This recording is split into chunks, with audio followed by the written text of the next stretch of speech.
आमदार प्रशांत ठाकूर यांच्या प्रयत्नांनी अर्थसंकल्प विकास निधीतून उसरली बुद्रुक येथील मेन रोड ते गावापर्यंत रस्ता काँक्रिटीकरणाचा भूमिपूजन समारंभ भाजप पनवेल पूर्व मंडळ अध्यक्ष भूपेंद्र पाटील, एकनाथ देशेकर, शांताराम पोपेटा, ग्रुप ग्रामपंचायत सरपंच सौ बेबी कशिद्र ठाकूर यांच्या हस्ते करण्यात आले। येणाऱ्या काळात अनेक विकास कामे केली जातील व भारतीय जनता पार्टीच्या माध्यमातून ग्रुप ग्रामपंचायत उमरोलीमध्ये अनेक विकास कामे केली आहेत। याच कामांच्या जोरावर येणाऱ्या काळात जिल्हा परिषद, पंचायत समिती व ग्रामपंचायत निवडणुकीमध्ये केलेल्या विकास कामाच्या जोरावर ग्रुप ग्रामपंचायत उमरोली उसरली भानगर मधून भाजपाला जास्तीत जास्त आघाडी मिळवून द्यावी असे मनोगत व्यक्त करताना माननीय श्री भूपेंद्र पाटील यांच्याकडून सांगण्यात आले। या कार्यक्रमाला भूपेंद्र पाटील, एकनाथ देशेकर, शांताराम पोपेटा, रोशन पोपेटा, विश्वजित पाटील, ग्रुप ग्रामपंचायत सरपंच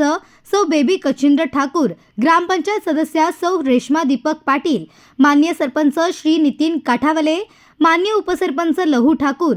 आत्माराम ठाकूर, बाळाराम ठाकूर, श्याम ठाकूर, अनंता काठावले, बाळाराम दळवी, कृष्णा बडेकर, दिनेश काठावले, मनोहर बडेकर, भगवान पाटील, सुनील काठावले, रवींद्र काठावले, पांडुरंग काठावले, दत्तात्रय काठावले, दीपक तांबोळी, बुधाजी काठावले, प्रवीण वार्डे, अमित लबडे, श्री योगेश ठाकूर यांसह ग्रामस्थ महिला वर्ग मोठ्या संख्येने उपस्थित होते।